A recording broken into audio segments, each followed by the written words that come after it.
Hello students, welcome back to the online tutorial class. This is Indrani Roy, your English teacher from Asian International School, and today we are going to learn a very interesting chapter, that is the tree doctor. Now let us first see the summary of this particular lesson. In this lesson, we are going to read about Dr. Tadaiko Yamano and his love towards nature and trees. This chapter is a short biography about the famed Japanese botanist and tree doctor Tadaiko Yamano, who was trained in forest management, which deepened his love for trees. This chapter would make us familiar with nature in the neighborhood. It is also about appreciating the regards for trees in Japanese culture. Now let us read the text line by line. One August night in 1984, a typhoon roared and howled through Hiroshima, Japan, tearing at trees and buildings, uprooting and bending obstacles in its path. Suddenly, a loud crack resounded through the air. Braving the wind and rain, people ran from their homes to see what had happened. A great Chinese nettle tree lay upon the ground, split 4 meters above the root. So, after reading this paragraph, children, we can understand that the city of Hiroshima, which is in Japan, was attacked by a violent tropical storm one August night in 1984. And because of that particular typhoon, a great Chinese nettle tree was totally uprooted. Now, this great Chinese nettle tree was not an ordinary tree. This was no ordinary tree. Many years before, it had survived an even greater disaster. So, why this Chinese nettle tree was not an ordinary tree? Because it had already survived an even greater disaster, and a disaster which was made by man.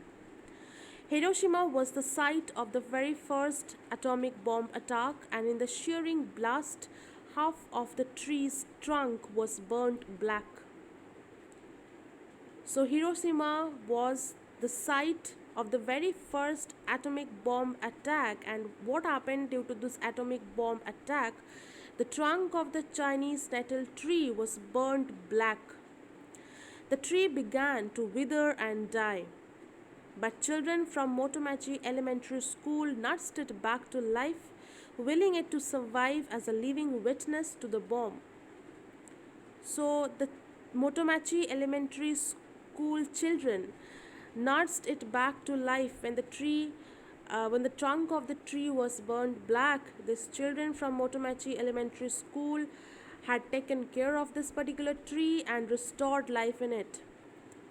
Now, however, it seemed that the end had finally come. How could the tree survive the damage inflicted by the typhoon? There was only one hope: Tadaiko Yamano, the tree doctor. That's right, a tree doctor. Someone who takes care of trees just like other doctors take care of people. When he arrived, Dr. Yamano pressed both hands against the tree and closed his eyes in concentration. Through his palms, he could feel moisture and sense that the tree was breathing. The root structure was still solid.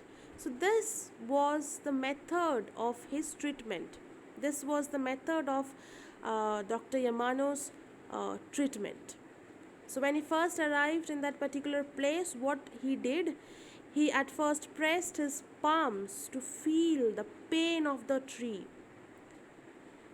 It was necessary for him to understand that whether the tree is going to survive after treating it.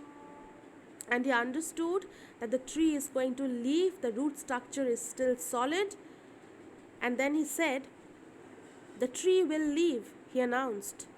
The children who had gathered around him anxiously sighed with relief. They followed his directions very carefully until finally a single bird appeared on the broken trunk of the tree. This was the 828th tree that Dr. Yamano had saved. So the children followed all his directions, and finally his methods became successful when a single bird appeared on the broken trunk of the tree.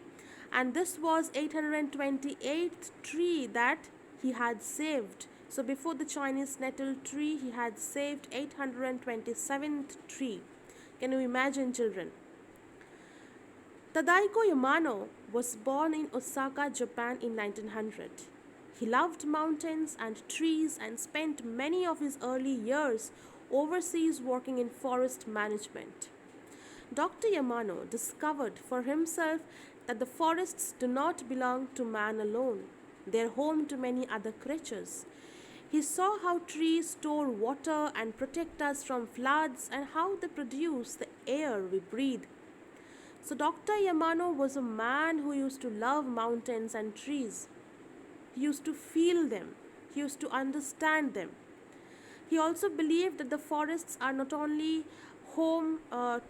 for human beings, the forests are also for many other species, many other creatures and animals.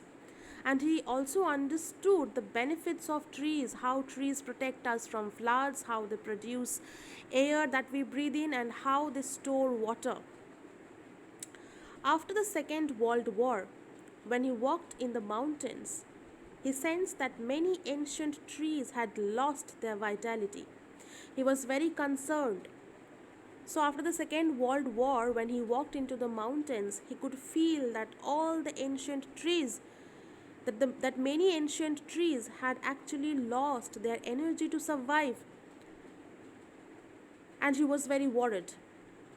In Japan, you will often find braided straw ropes tied around the trunks of very large old trees, especially in shrine grounds or along mountain paths. This is a sign of worship and respect. Those who live close to nature believe that gods and spirits reside within the mountains and trees, and they take a great care to protect these things. So, here in this paragraph, we can understand the beliefs that the Japanese had uh, regarding trees. The Japanese respect trees, the Japanese worship trees, okay? And it seemed to Dr. Yamano that he could hear the souls of these old trees calling out to him in their suffering. So, Dr. Yamano was not only a tree doctor, but he was connected emotionally to the trees. He could understand their pangs and pains. In order to save the trees, however, he must first study them. He would also have to make medicine for their treatment.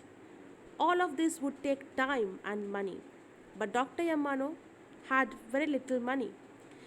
His family, however, understood his firm resolve, and they stood behind him while he worked at night and studied during the day. So, to treat the trees, one must know about trees, about the physiology of trees. So, at first, he needs to study, Dr. Yamano, he needs to study, and then he will be able to treat the trees. So, but to make medicines, he needs money, which he did not have. So, his family supported him, and he used to work at night and study during the day. In those days, damaged trees were reinforced by filling holes and cracks with concrete. This method was developed in Europe well over a century ago. But Dr. Yamano felt that trees are living beings just as we are. In order to allow them to take in water, air, and nourishment, he decided to use earth, not concrete, to fill any cracks. He cut off badly damaged parts and cleaned the trees with a brush. He also gave them injections of nutrients and medicine that he himself developed. This combination of internal and external treatment was unheard of at the time, and at first other scholars and specialists ignored his efforts So Dr. Yamano used to feel that trees are human beings just as we are, and that's why he uh, he thought to himself that he is not going to fill the holes and cracks with concrete. Instead, he will fill the holes of the trunks with earth or soil instead of concrete. And he used to cut off the badly damaged parts of the trees and clean the trees with a brush.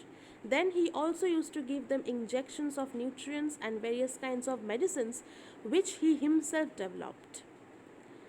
So this combination of internal and external treatment was totally unpopular at that time, and other scholars and specialists ignored all his methods at first.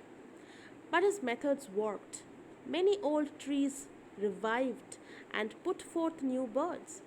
He is now known all over the world as the tree doctor, the man who saves aged and sick trees.